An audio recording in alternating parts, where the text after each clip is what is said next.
This is straight. I hope you have all switched off your mobile phones.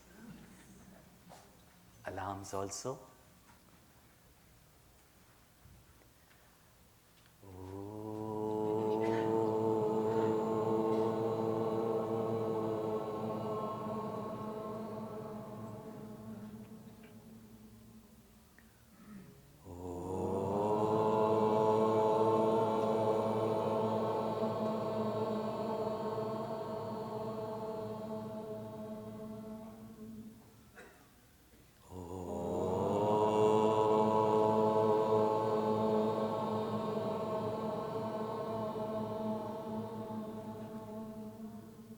Gurur Brahma, Gurur Vishnu, Gurur Devo Maheshwaraha, Gurudeva Param Brahma, Tasmai Shri Gurave Namaha. Chinmayam Vyapiyat Sarvam Trailokyam Sacharacharam Tatpadam Darshitam Yena Tasmai Shri Gurave Namaha. Om Shanti Shanti Shanti.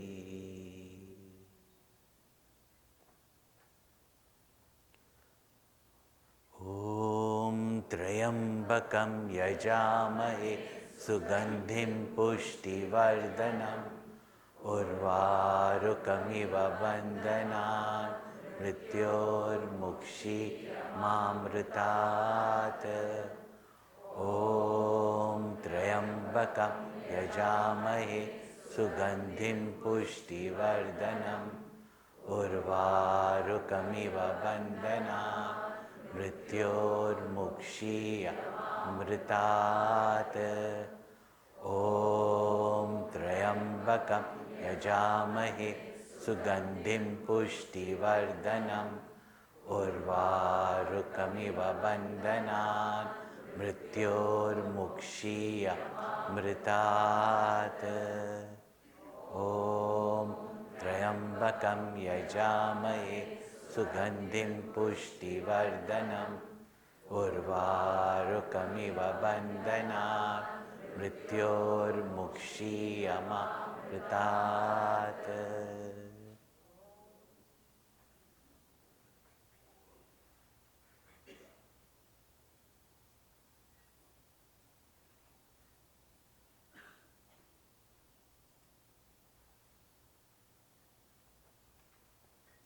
The Maha Mrtyunjaya mantra is one of the mightiest mantras that releases us, liberates us from our bondage to the finite, limited and changing, liberates us from all illnesses, maladies of life, not just physical illnesses, and bestows on us that state of infinite bliss and immortality. Each day we have taken up each of the words such as what does death mean, what does mantra mean, and how mantra helps us. What does that which is pointed out to us as the goal, the Lord to meditate upon, Trayambakam, the one with three eyes, and we have seen also in the absolute nature, the truth, reality, God is eternal existence, consciousness, bliss. And as the creator, sustainer and dissolver of the universe is one with three eyes. And these three eyes are not physical eyes, but the eye of justice, the eye of compassion, and the eye of knowledge.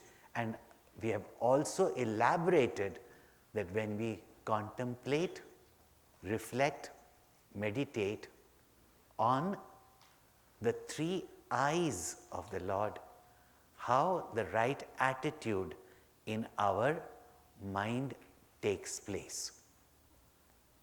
Then we have seen yesterday elaborately what does Yajna means. And pretty much all the sadhanas, from service through performance of our duties as the offering to the Lord, to gratitude, acceptance,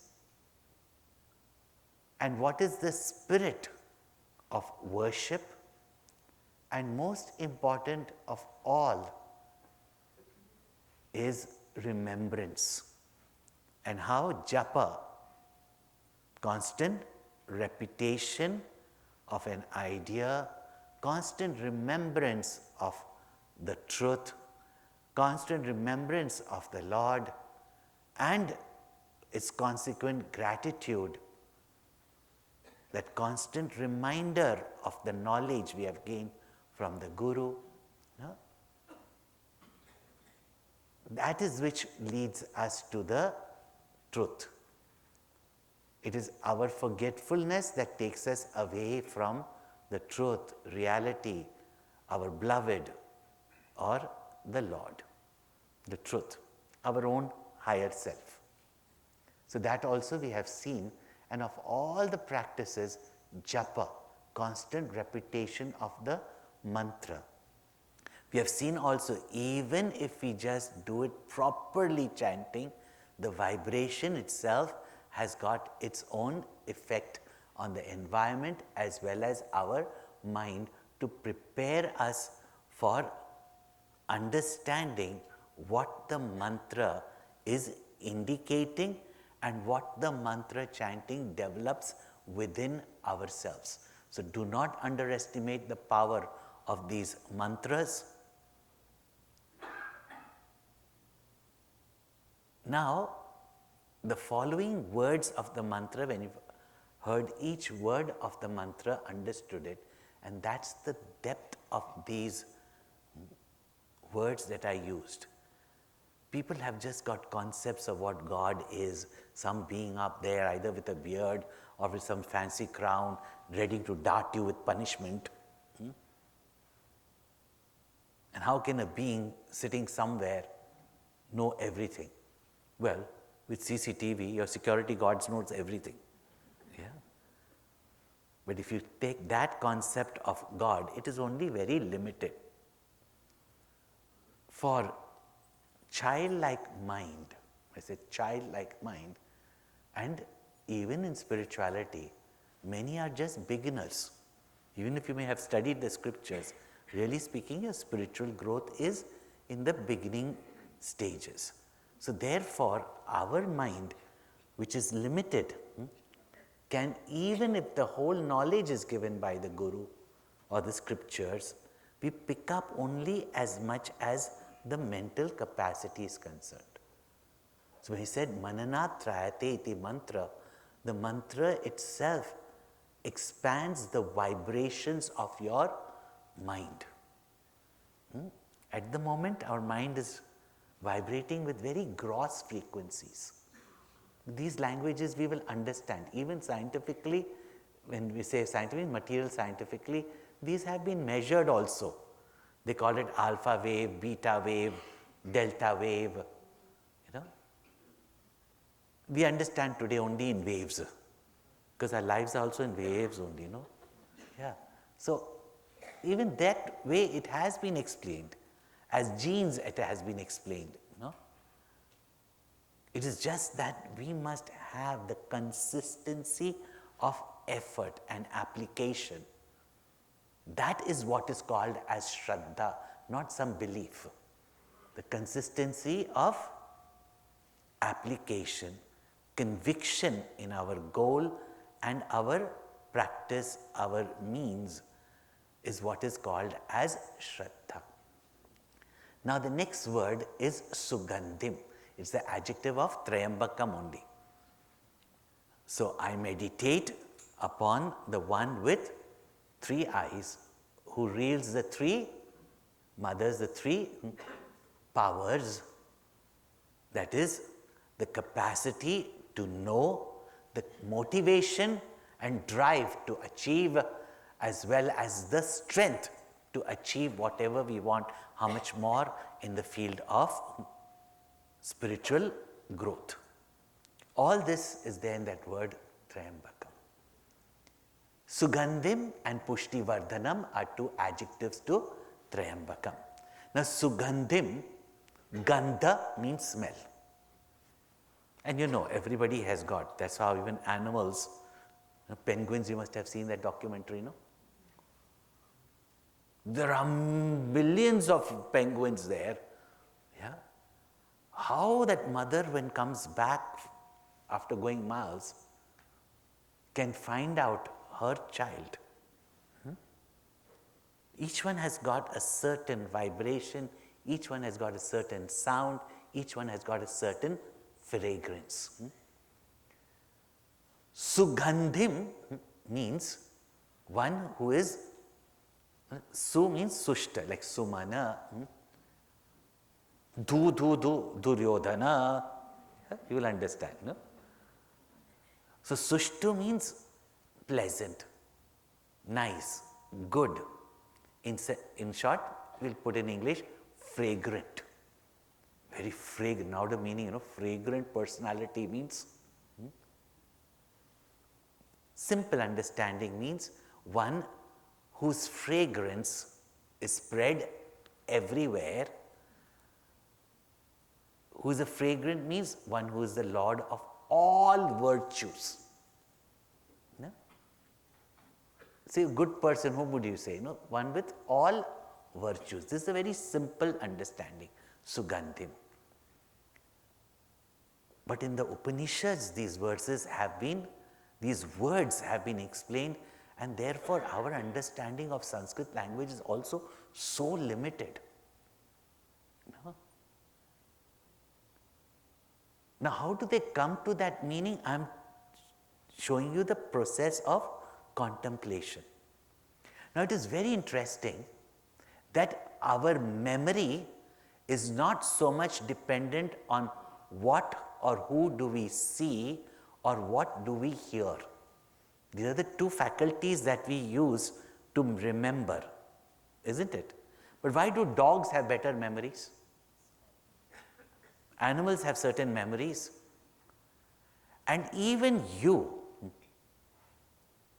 the moment you smell the fragrance of vanilla,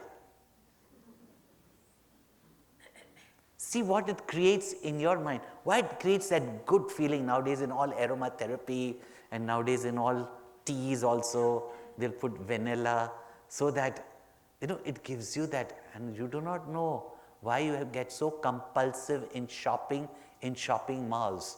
Do you even know? Just smell a little bit.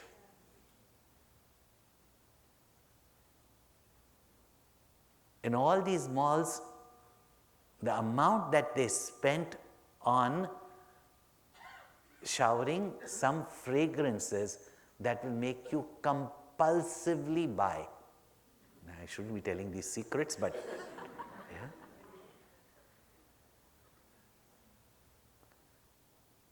This fragrance is not only which attracts something or someone, but it creates a certain mood. That's why aromatherapy is there.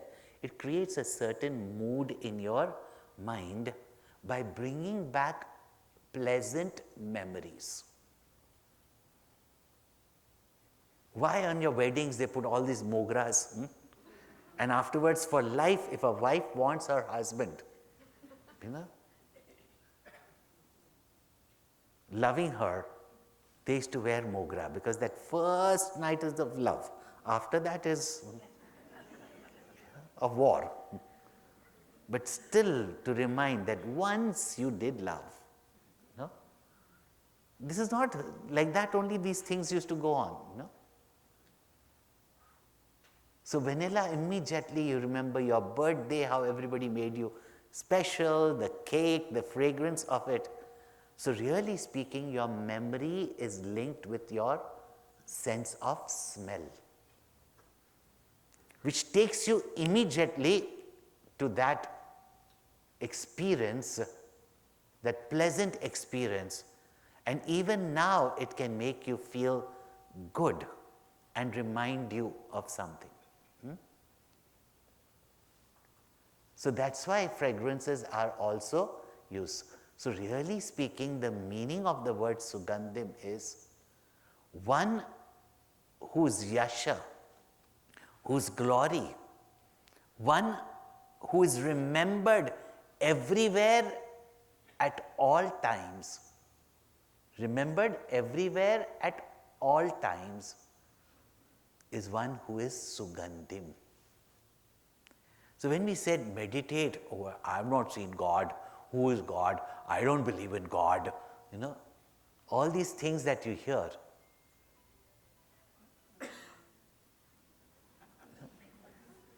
That's a reminder for all of you. Yeah. So all these things come. So where is it? Yesterday also we have spoken about it, that where is it when we are grateful, we cannot see the giving, the sharing, the whole spirit of benevolence, blessings that we get from the whole universe. Only thing is we forget it and we become selfish and we mess up our life and blame God for it. Yeah?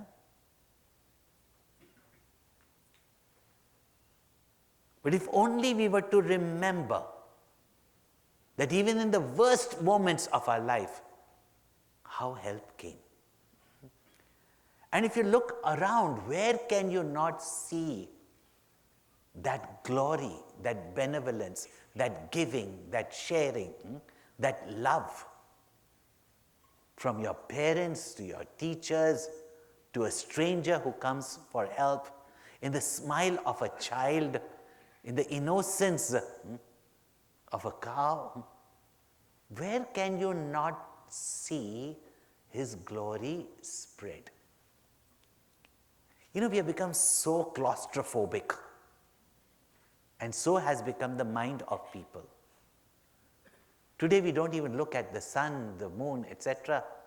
All the time we are only immersed in the screen. And even if you are immersed in the screen, please see these documentaries of nature. Please see it. Rather than watching this repetitive news about war here, war there, and how terrible things happen to terrible people who think that they are very good. Yeah? Read gossips about people. Just see any of nature documentaries. The sheer beauty that lies in just a flower blooming. I would also suggest everybody is into taking their own selfies and taking ugly caricatures of themselves. Yeah? Because selfies only make you look, it's just perspective of the camera. And you give others camera to do also, they'll tilt it like that so that you will look short only, stunted.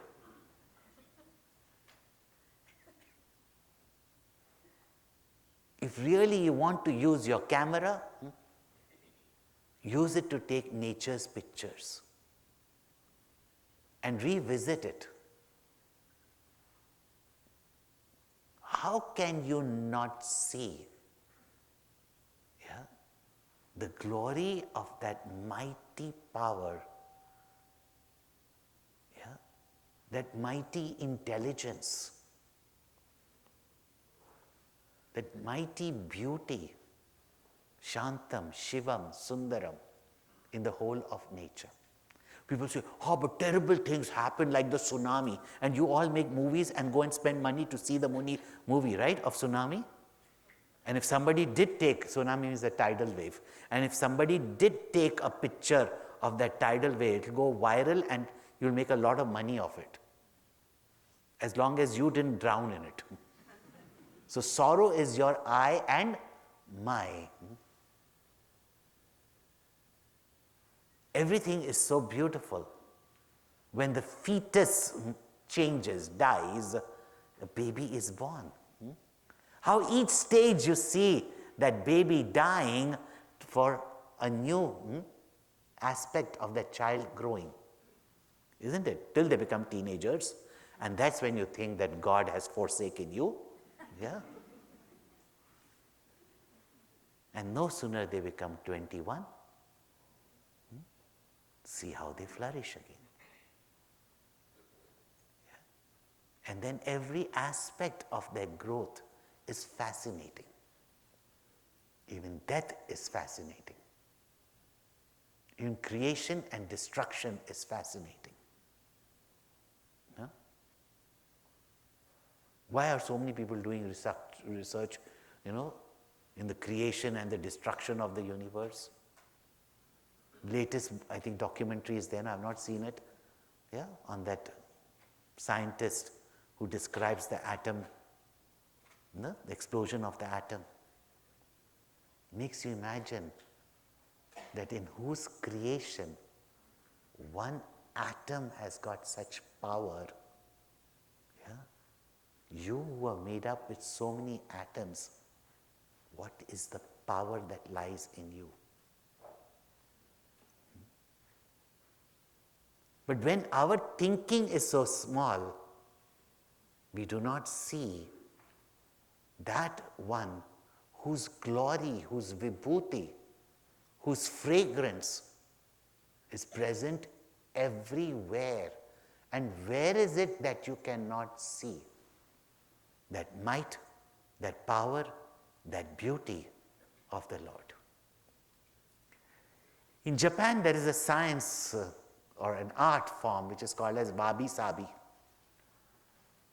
I don't know if you've heard about it.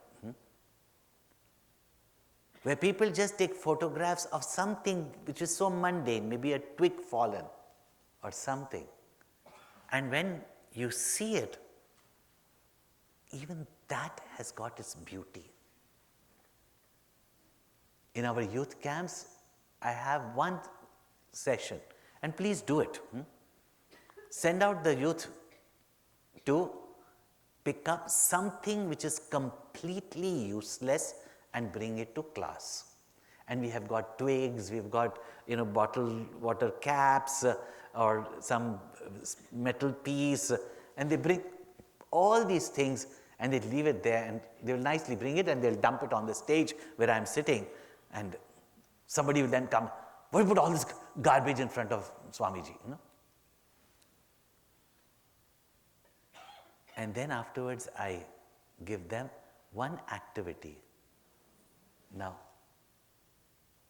which of this is completely useless and any one of you can't make some or think of some use of it?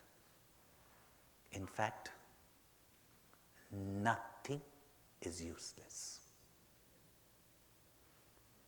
And if you have that knowledge, you won't discard anybody in your company, in your family, in your life as useless. And the best part is, there's never a time you would consider yourself to be useless. Because the fact that a thing exists, it has got some use. The fact that you are alive, you are not useless.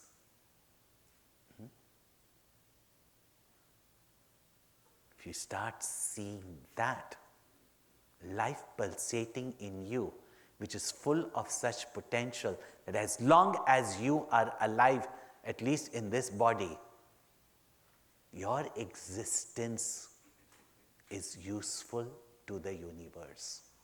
You are not useless.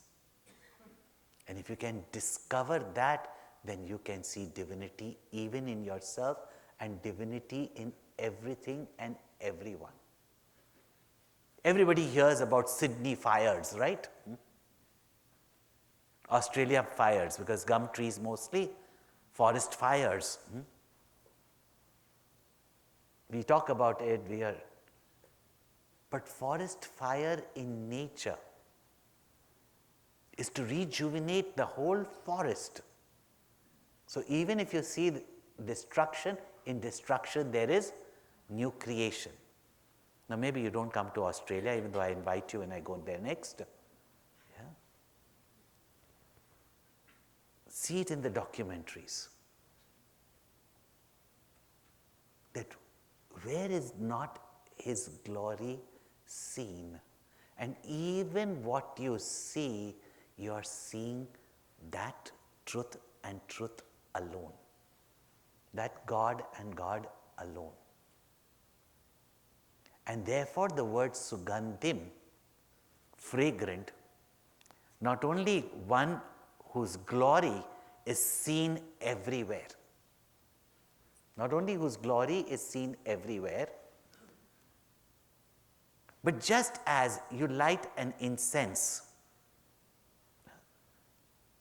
how its fragrance spreads throughout the room to pervade the entire room. And not only it pervades the entire rooms, yeah, why those who go to the bar when they come, you can recognize from where they have come, because their clothes will be smelling of cigarettes. And that you've come from a temple, your clothes, it permeates everything, it enters into everything. And therefore Sugandhim also means that all pervading. The one with the three vision is also all pervading, and again therefore that pure existence, that whatever you see, you are seeing existing only, is it not? And therefore that pure existence. And therefore where is it that you cannot see? Because people don't know what God is. Some being sitting up there.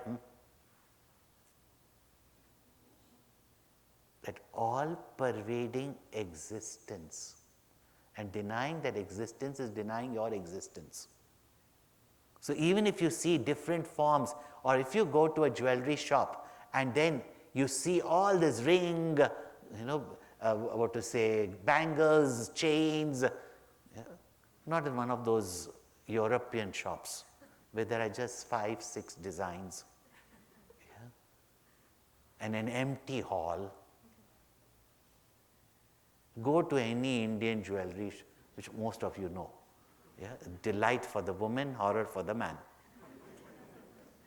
Because you might see one small ring or you might see a bangle, but he sees only gold pervading that entire place, and the price of gold. Yeah? So one who pervades everything is called as Sugandhim.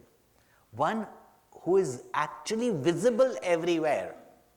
Even when you think you do not know it, it is only because of your ignorance, but you are seeing that existence only.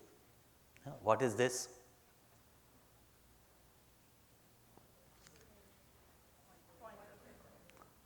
Have you learned in kindergarten that you must speak in full sentences? What is this? It's a pointer. What is this? It's a board. What is this? Full sentences. What is this? Yeah. What is this? What is this? What is in the glass?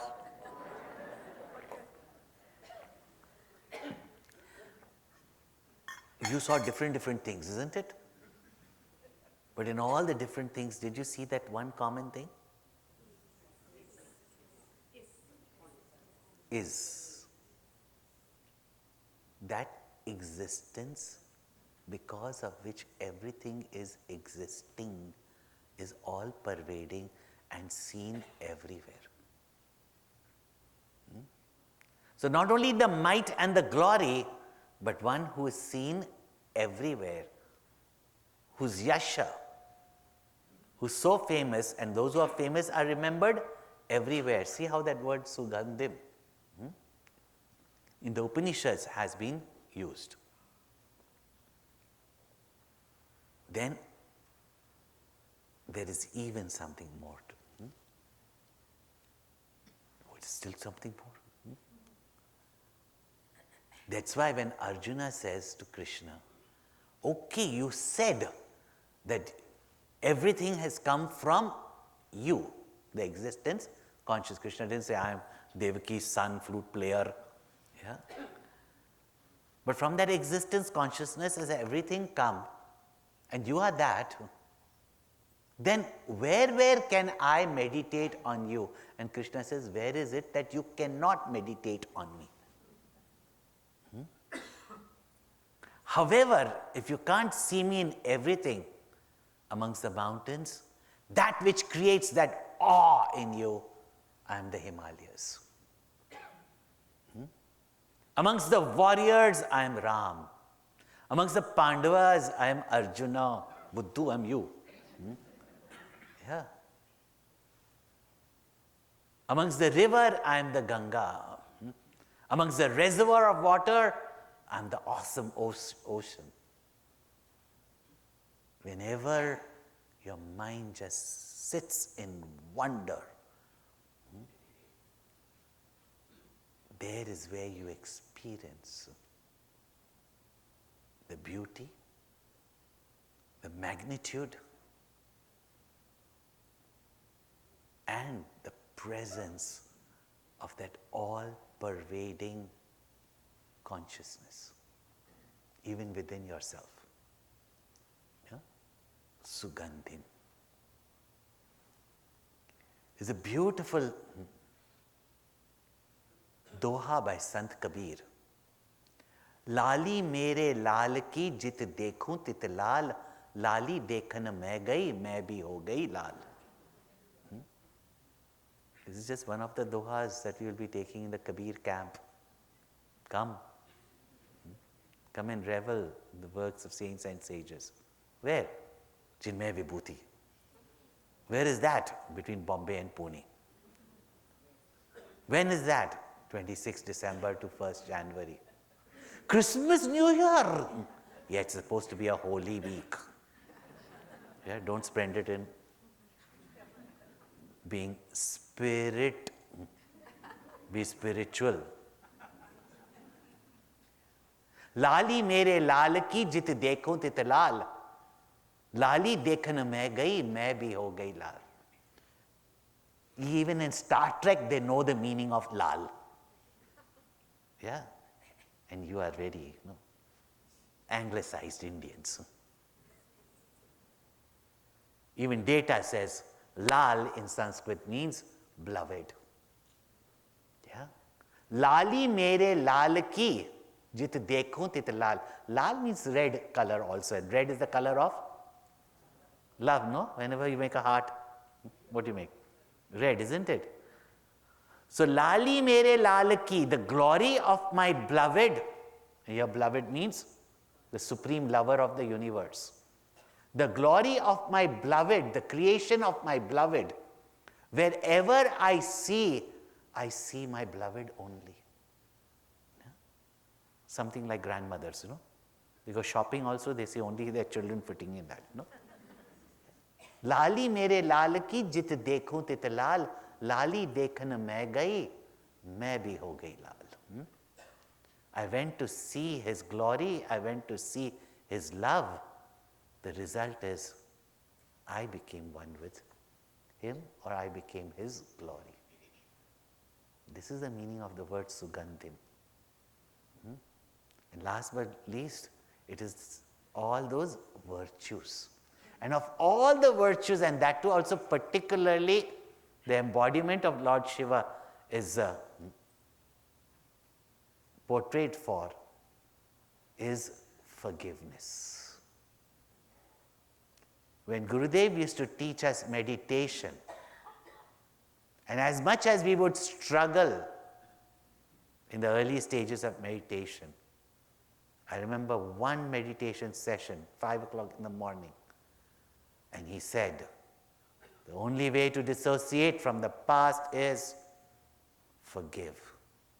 Forgive everyone and everything in your life. And how he said, forgive yourself.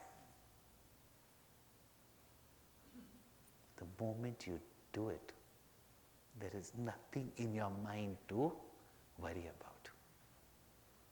And therefore, forgiveness is not a favor you do on someone who's committed a crime. It doesn't mean that that person should not be corrected, but it is freeing yourself from your entrapments and limitations and clutter and claustrophobic mind of yours.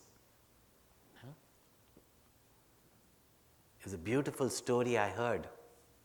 There was a woman saint, and the local priests, generally jealous of their popularity, and she would always say that I meet my Krishna every day, and she would just be reveling in his form, describing his beauty.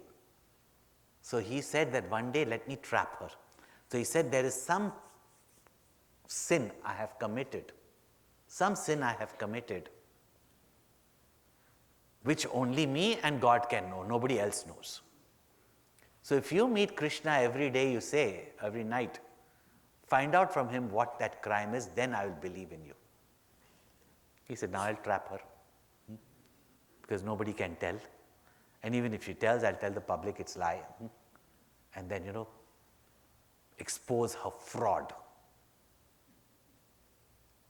But next day when he comes and asks her, she said, I did ask Krishna. Krishna, one of the names of the Lord. I asked Krishna. What did Krishna say? He says, I have forgiven and forgotten. Tell him, why is he trying to remind me and remind himself? And has not Krishna said in the Bhagavad Gita, Api chet sudurachara? These are the verses that we must keep with ourselves. What Satchidananda and all that people think that they understand. Even if you are the sinner amongst the sinnest. I know grammatically there is no such thing, but American language, bestest amongst the bestest is used or not. So sinner amongst the sinnest. Bhagavan says, the day he turns towards me, the truth, the reality, sadhureva samantavya. Consider him from that day onwards as not only a good person, but a sadhu whose life is only for the goodness of others. Why? Because it depends on just one resolve. So Bhagavan is not holding on to your crimes. Why are you sitting on the why me, this, that? Drop it. And therefore Gurudev used to say beautifully, and saints have given that example. Be like that tulsi leaf or that flower. The very hand that crushes it, it leaves a fragrance behind on that. This is forgiveness. And he is the Lord of forgiveness, whose love is everywhere spread out. We just have to breathe it in. Just smell it. Not even see it. The sugandhim. Pushti vardhanam. Pushti, nourish, vardhanam, grow. You can put it in this word, which nourishes our growth. This word pushti has got many beautiful dimensions of meaning. Pushti, to nourish. Pushti, magnificence. All this is the meaning of pushti. Also well-being, welfare. These are the meanings of the word pushti. So one who makes our magnificence, our success, our prosperity, everything grow. Pushti also means the progenitor, protector, provider. So to also point out that don't think that Shiva is the Lord of destruction. Yeah? Vishnu, the Lord of, there's only one Ishvara, yeah? Who is the creator, sustainer and destroyer, and destruction we have seen is only the other side of creation. The destruction of your ill health is the birth of your health. And when you destroy your health, is the birth of your illness. Don't say God gives that. God gives you every the nutritious things. So Pushti Vardhanam, who nourishes our growth. And which brings about not only prosperity, but also the growth in our inner development, our peace, our joy, our happiness. And therefore, one who gives us both prosperity, abhyudaya and nishraya, peace of mind. And therefore, he writes the bull of dharma. Yesterday I introduced that book, no? Shiv Panchakshara Stotram by Shankaracharya. I was wondering, where will we get the explanation of Namah Shivaya? Such a small mantra. Is there an explanation? Little did we realize that the commentary on it is Panchakshara Stotram. No?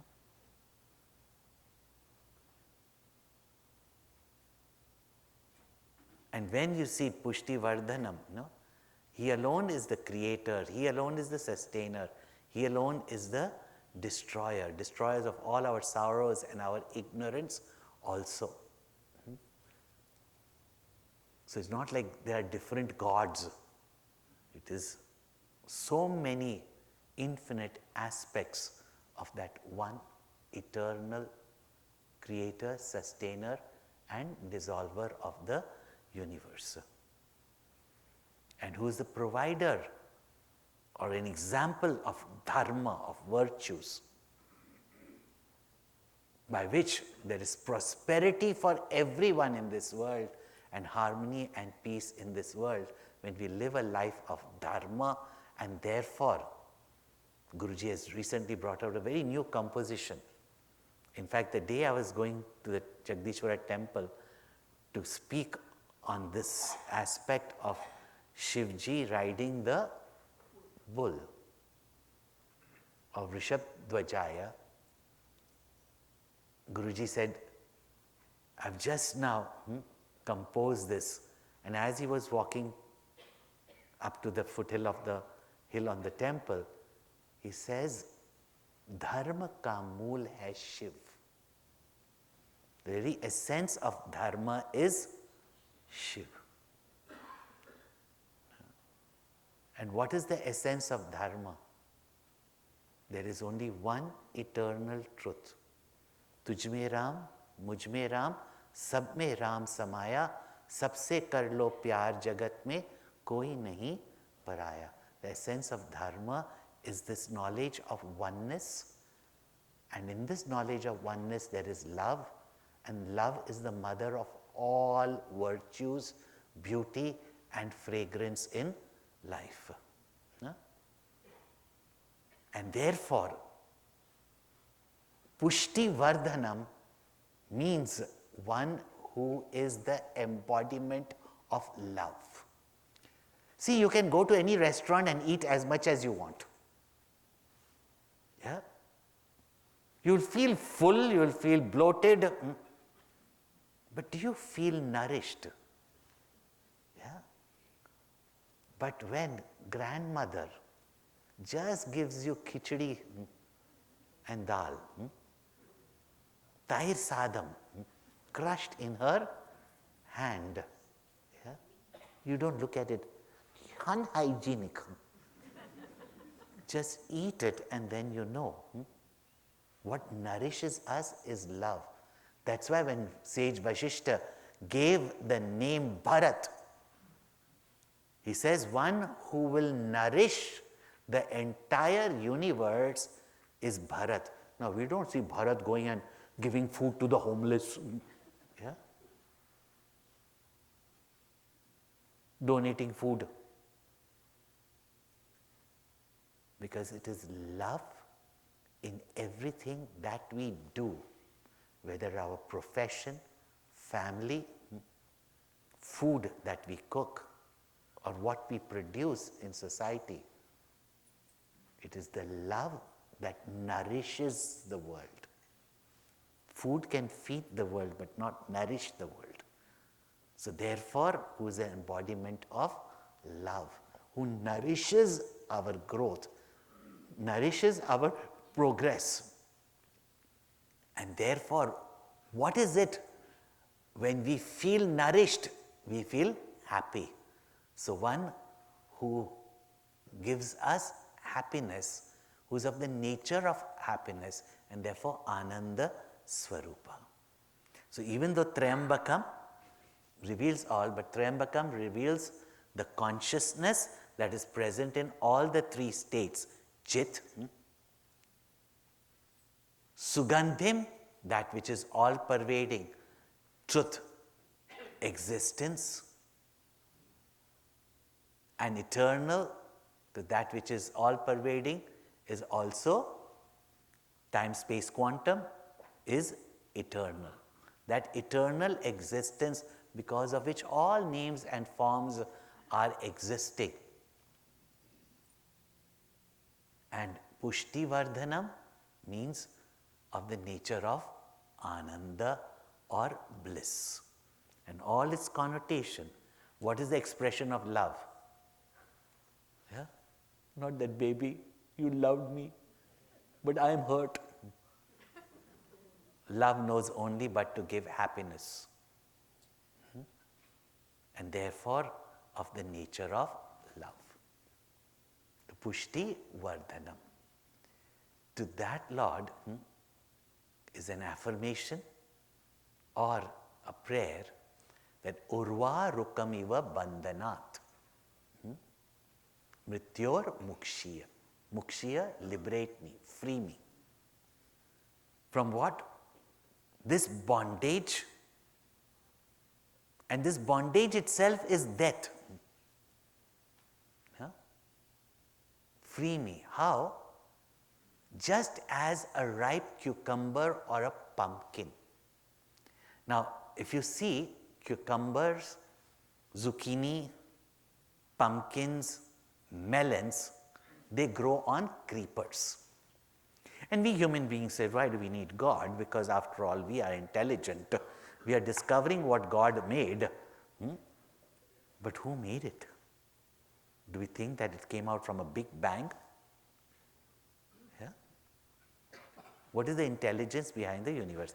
Anyway, it's better explained through the simple, brainless story of Akbar and Birbal. Akbar was an emperor with a heavy crown on his head, right? Therefore, he could come up with very, brilliant ideas because he is the king. And of course, he doesn't like the king of the universe. So one day, Birbal was taking him for a walk in his own park so that he could exercise a little bit. Yeah? And there showed him the veggie patch from which he gets his food. And there he saw that, oh, this is a melon, because he only sees cut fruit. Just like our children. Where does milk come from?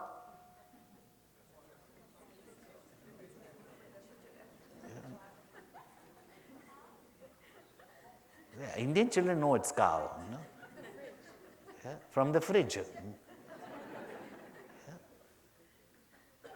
So anyway, this Birbal said, this is a melon, this is a zucchini, this is a cucumber, and he sees all these big, big things growing on creepers on the ground. You might put some trestle, but it grows on creepers, and creepers don't stand there, are on the ground. And then when he walked into the fruit grove, the mango, and even though now you see hybrid places, but all the fruits were on small fruits like mangoes, apple, or on huge trees. So it is Birbal, you keep talking about your Bhagwan, Bhagwan, Bhagwan. Don't you think this Bhagwan, mismanages things?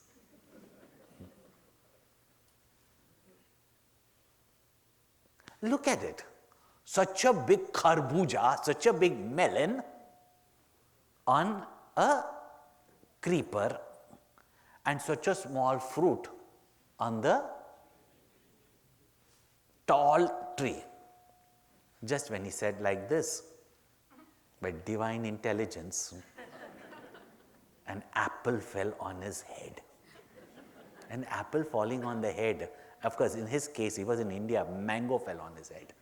Yeah, with its seed, crack, on his head. Yeah. And Birbal said, aren't you grateful? It's a mango and not a melon or a pumpkin. Yeah, we question the intelligence of the Lord, right? Now look at the example given here. A ripe cucumber, urvarukam, a ripe fruit. Now why ripe fruit is used? Here again, if I go into what I said about Yajna, but our grandmothers used to say, never pluck a flower even for puja if it, it's got resistance. Generally jasmine flower and all that just comes up in your hand effortlessly, and very often parijata is just fallen on the ground. Don't even pluck an unripe fruit because it will struggle. But when do you say a fruit is ripe? Yeah? When do you say a mango is ripe? When from green it turns into yellow and then turns into orange. And what happens? The stalk, the umbilical cord, naturally dries up and the fruit detaches from the stem or the trunk. So what is the ripening of the fruit is what is called as vairagya. It's a growth. This passion is a growth.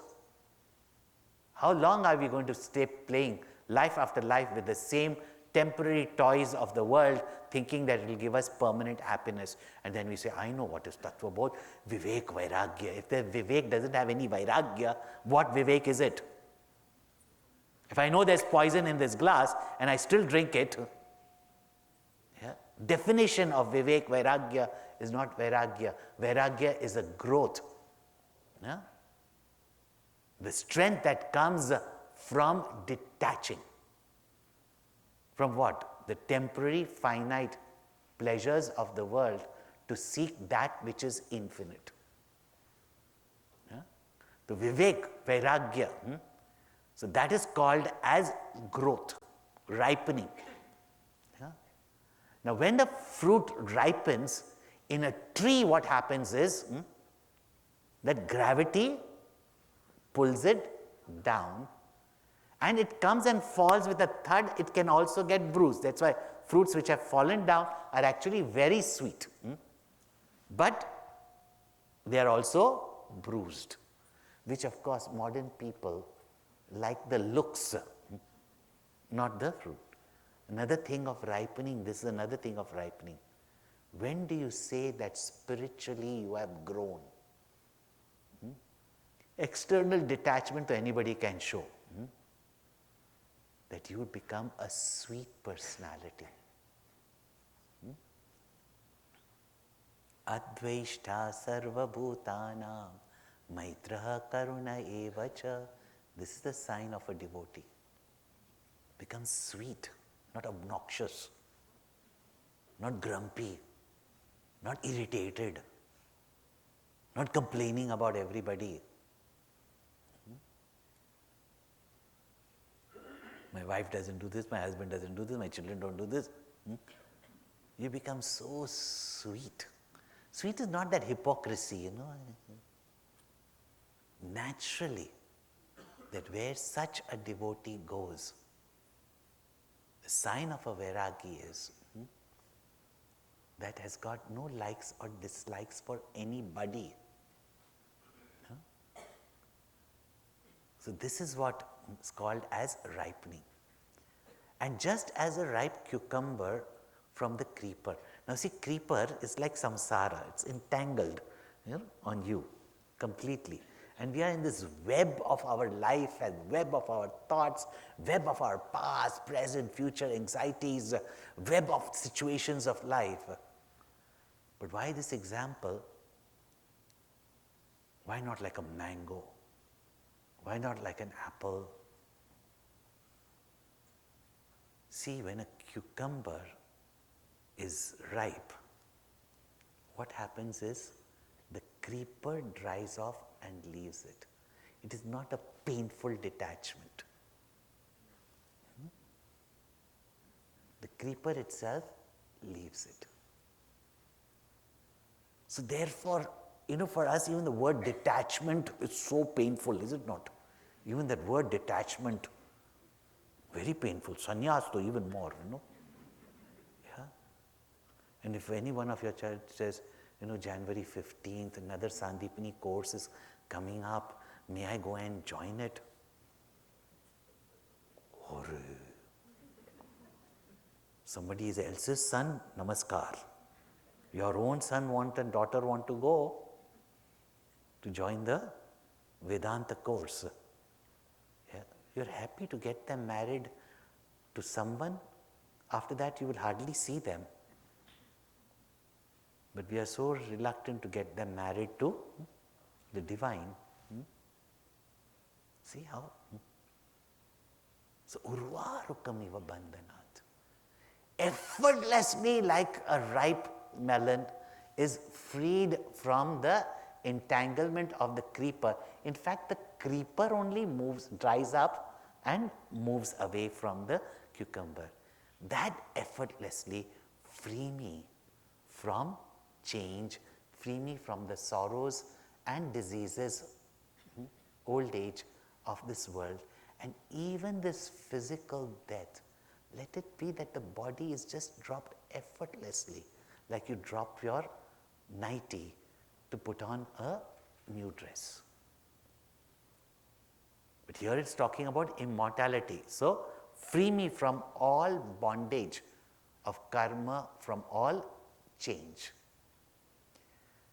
When I was speaking on this and then writing the commentary on this one, I was searching. I've heard from Gurudev very briefly, little bit. So I was searching for it, and somebody told me that Gurudev's talk in America is there on YouTube. Very briefly, for few seconds, please go on. When you type Maha Mrtyunjaya mantra, please go and listen to this miracle, that miracle. Gurudev explains. And there Gurudev gives a beautiful meaning of it. Yeah. He says, a melon which is lying there, the creeper has gone away. But this melon, if it starts spreading its seed there, the seed will have all competition and it will grow even messy. Therefore, you require a gardener to pick it up. And Shivji, who is Adi Guru, and Guru is the one who's got the third eye, it's a prayer to the Guru that lift me from this samsara. Effortlessly. Tesham aham samudharta mrityu samsara sagarat bhavami nachirat partha mayyaveshita chetasam mayyeva mana adatsva mayi buddhim niveshaya nivasishyasi mayyeva atha urdhvam na samshaya. These beautiful verses, the 12th chapter of the Bhagavad Gita. You just bring your mind and intellect to me, and I shall come and lift you up from this ocean of samsara. Ma suchaha. There's nothing for you to grieve or to even struggle. So, urvarukamiva bandhanat mrityor mikshiya mamrutat. And that last one, ma amritat, which means that in this life, may I not fall away. May I not divert May I not be distracted from this goal of eternal peace and bliss. So you only, and therefore in the Upanishads also prayer is there. No? Maham Brahma Nirakuryam, Mama Brahma Nirakarod. May I not forget Bhagwan, and Bhagwan, O Lord, O Guru, do not forget me. Ma Amritat. The last statement, not from immortality, is actually see that my spiritual progress also is protected by you, so that I do not divert, I don't get fascinated, I don't be distracted by anything else. There's a beautiful Sanskrit composition Guruji has there, Tvam hino neta, where Guruji says that in case I forget you, you do not forget me. And there's a beautiful bhajan also he used to sing, where it says, Sambhav hai janjaton mein, tujhko main bhul jaun, par naat kabhi mujhko na tum bula dena. That, oh Lord, who knows? I'm in your Maya. I may just get, your Maya means is my ignorance only, right? I might get distracted, but you don't abandon me. That reminds me a beautiful story from the Ramayana, that when the monkeys were taking Bhagwan's name, Ram, Ram, Ram, Ram, Ram, and putting the boulders in the ocean, the boulders were floating. Boulders were floating, and today also that bridge, which is Ram Setu, they call it Adam's bridge. Abhi Adam kahan se aa gaya udhar pata nahi. Yeah. But Ram Setu, that the stone started floating. So Bhagwan said, and remember, some of you must have experienced Ganesha drinking milk. And all of you must have tried also in your milk, Bhagwan, and your sister-in-law's milk, drinking, and then suddenly you feel like, what I'm... I have seen all that drama before also. But Bhagwan also thought that they are just taking my name, and these monkeys are throwing, or vanars are throwing in the ocean, and the stone is floating. What if I put, what will happen? But ye jo naam ka prabhav hai, tumhe yaad ho ke na yaad ho. And that too we can see the power of Gurudev's name. He went and did it, and guess what happened? It sank. Like stones are supposed to sink. Yeah. That's how God himself has made it. And just when you hope that nobody saw it, somebody is always watching. So, as usual, Hanumanji was following Ramchandraji. So he looked at Hanuman and said, Hanuman, did you see something? He said, what, Bhagwan? Now if I have to tell you what, did you see anything? He said, I saw you putting stone in the water. So what did you see? The stone going to the bottom.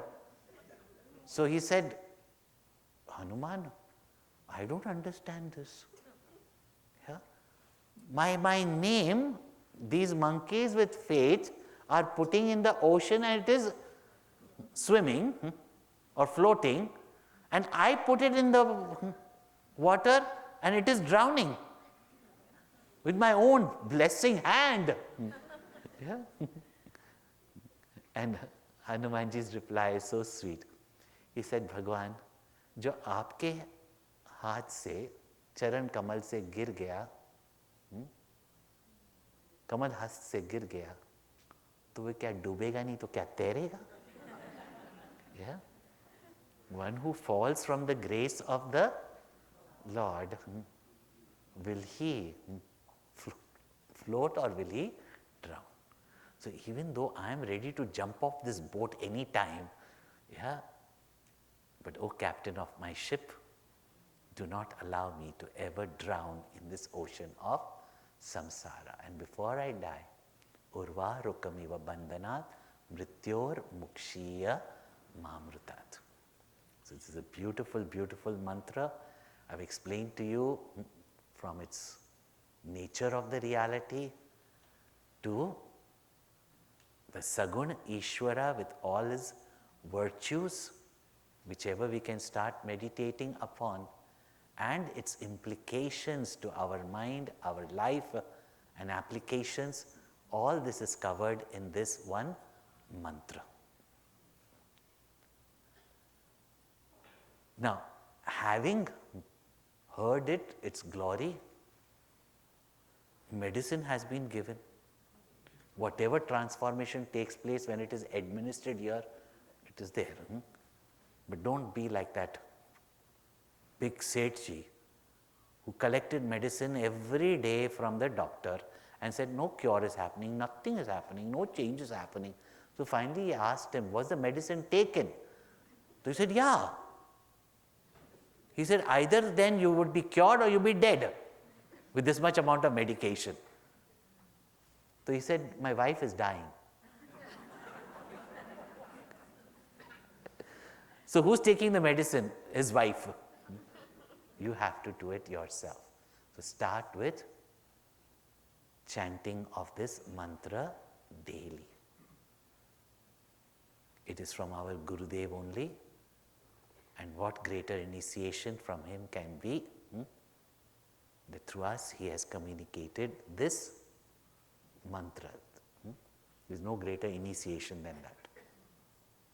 It's powered by your own bhavana and your own knowledge, which Gurudev gave us with his own devotion and his love to all of us.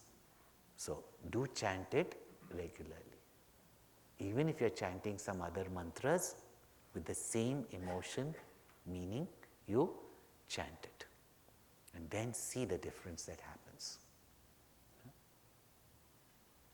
So invoking the blessings of the Lord, and as I said on the first day, we pray for everyone's well-being, good health, and especially all of you who have benefited from the seva of Darshana Aarti. So we remember, and for everybody, let's chant again.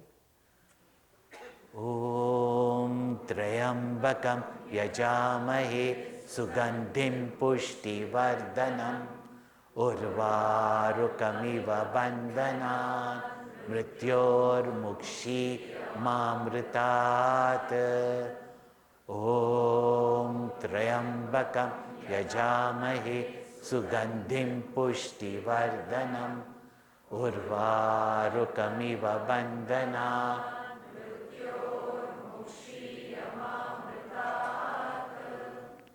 Om Trayambakam Yajamahe Sugandhim Pushti Vardhanam Urvarukamiva Bandhanat Mrityor Mukshi Mamrutat. Om Trayambakam Yajamahe Sugandhim Pushti Vardhanam Urvarukamiva Bandhanat Mrityor Mukshi Mamrutat. Om Trayambakam Yajamahe Urvarukamiva Bandhanat Mrityor Mukshi Mamrutat. Om Trayambakam Yajamahe Sugandhim Pushti Vardhanam Urvarukamiva Bandhanat Mrityor Mukshi Mamrutat.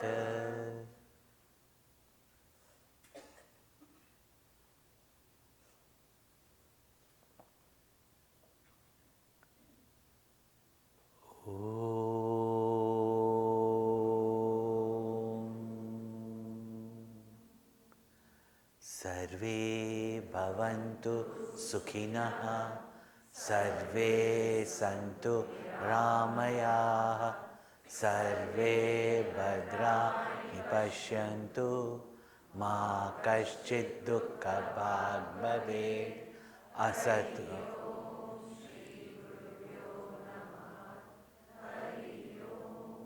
asato ma satgamaya tamaso ma jyotirgamaya mrityorma amritam gamaya Om Purnamada Purnamidam Purnat Purnamudachyate Purnasya Purnamadhaya Purnameva Vashishyate Om Shanti Shanti Shanti Hari Om Shri Gurubhyo Namaha Hari Om.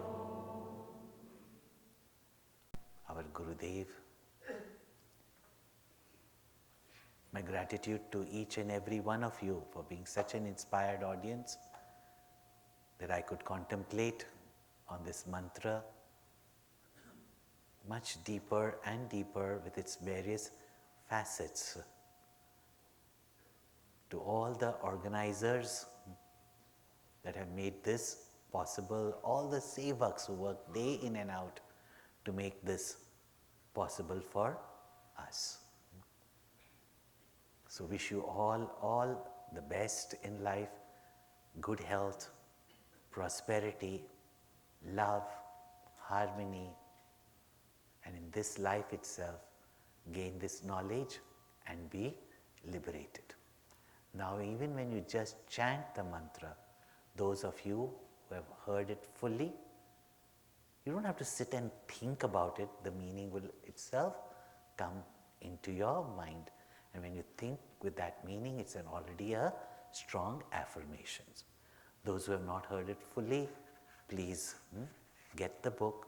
At the end of it also, how to chant and meditate on the mantra is also given. So please do that. Want the maximum people to benefit. If anybody is ill also, please share the book with them. This talk has been recorded also, but at the same time is available on our various media channels. Please register. They are free, but please go on to it and then listen to these talks to reflect on it again and again. And let me tell you confidently, when someone is ill, it doesn't mean finally everybody has to die. Don't say, I chanted and that person. No.